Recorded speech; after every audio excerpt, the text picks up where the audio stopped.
అణచిన ఈ స్వామి సత్యోజాతాది రూపాలతో సృష్టికి పంచాక్షరి విద్యకు మూలమైన పరబ్రహ్మ.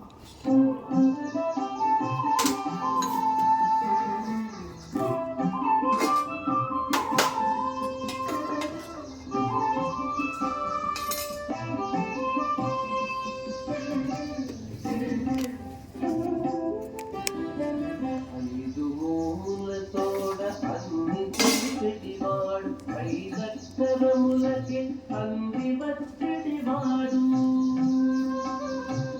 ఐదు మూల తోడ అన్ని చూచెడివాడు ఐదక్షరములకి అంది వచ్చడివాడు అన్ని చూచెడివాడు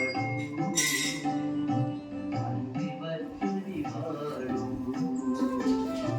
అన్ని చూచెడివాడు.